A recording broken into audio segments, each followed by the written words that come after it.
Today we will talk about XRP, XLM, XDC, and Zimbabwe officially launching a new gold-backed currency, as shown here in an article from the BBC.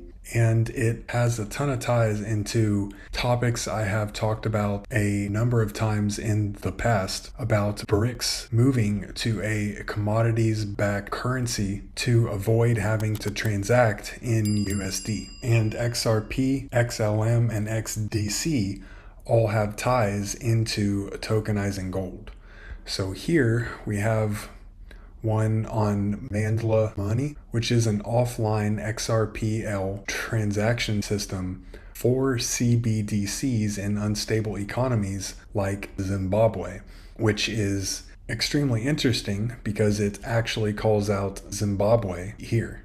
So we have XRPL based digital assets over text, and it particularly calls out Zimbabwe here. And I will come back to this particular company in just a minute. On the larger topic of tokenized gold, there are a number of things out there talking about how commodities that back currencies will have to be tokenized as well as the currency itself. And it'll have to be represented on chain in order to work in the new blockchain financial infrastructure that is coming online quickly all over the world. And here we are talking about tokenization of commodities and gold. Tokenization allows for fractionalization, therefore reducing entry barriers and boosting access to new markets and smaller players. Increased market participation may result in additional market liquidity. The larger number of market participants would require an evolution from bilateral towards multilateral trades. While that is burdensome in the traditional world, DLT supports smart contracts and atomic swaps, allowing for secure and near-instant settlement of even complex multi-party trades. And I have an example of that which I will present.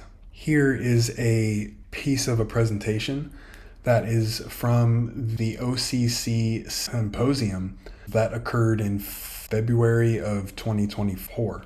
The BIS economic advisor and head of research discussed tokenization of real-world assets, but it had a lot to do with everything being backed by tokenized gold. And if we zoom in here, we have gold called out here, here, and here. And it is all involved in how to tie CBDCs, tokenized deposits, and other tokenized assets on a common programmable platform or a unified ledger. And that explanation is oftentimes involved in conversations around XRP and XLM. Here is a map that was actually created by Ashley Prosper, and it shows all of the connections that Ripple has. And in our example here, we are concentrating on Africa. And as we can see, they have tons of ties into pretty much all of Africa, including Zimbabwe here, which is a result of the November 2023 partnership in between Ripple and On Afrique. Here is the press release on that, where it calls out the involvement with Ripple and On Afrique here. And here is the On Afrique site. So it is a real-time payments network built for Africa. XRPL example I called out at the start, here is their site here. And they are concentrating on offline payments that don't require a bank account and can be completed over SMS on a phone. So you don't even have to have a computer, and you don't even have to have an account at a bank, because the app and the network itself integrates with WhatsApp. Now we get into the involvement with Stellar and XLM. I was tagged in this where it is talking about an asset on Stellar that is using a payments path of XLM into Velo into gold. And gold is the token itself.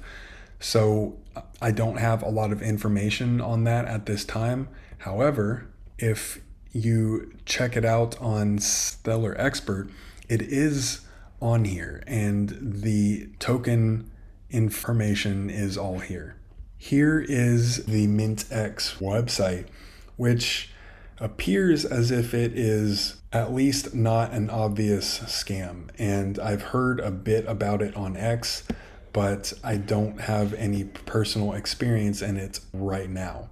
So overall, one MintX token is equivalent to 1 gram of gold, and you can trade in MintX for actual gold.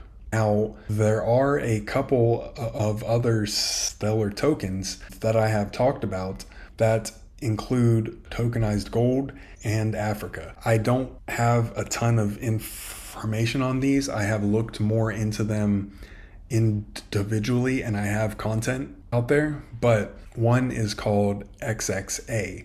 And if you go on their site, it does have some information on there about how they are compliant. But if you look on X, there are people who have picked a lot of this information apart, and it seems as if it could possibly be a scam, but I just don't know. And that is as much as I am confidently able to comment on it right now. Even if it is a scam, that does not mean that the XXA token itself can't have a pump.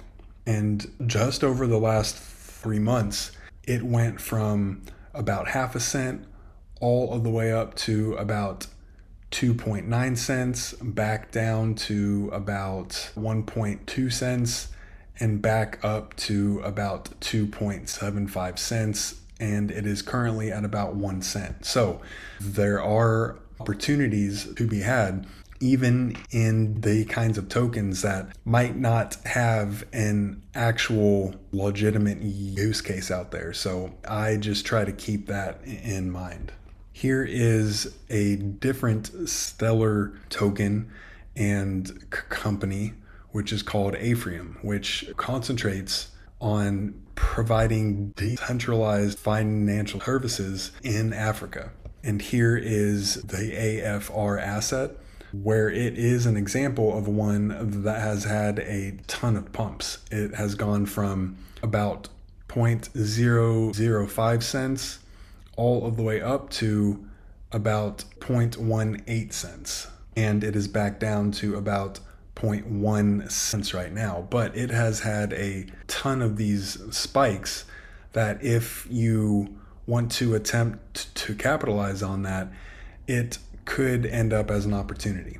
Here is the Afreum site, which talks about what they are doing in terms of financial inclusion and what kinds of products that they are developing.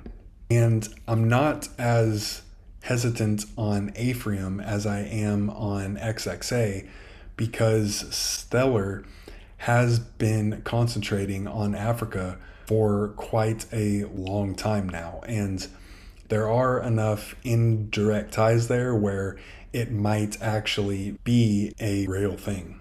But we have some connections between XRP, XDC, and gold.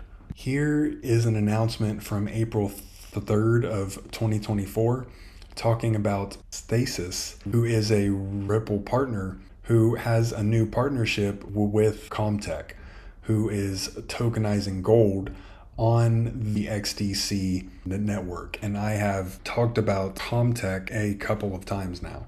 Here is the announcement from Stasis directly, where they are talking about Comtech and XD, which includes EURS and DeFi LPs. And here is the announcement on their site, which explains how gold has been attracting a ton of attention over the last few years, and how central banks, who a lot of them are involved in BRICS countries, have ramped up their own gold reserves, purchasing an estimated 650 tons in 2023 alone.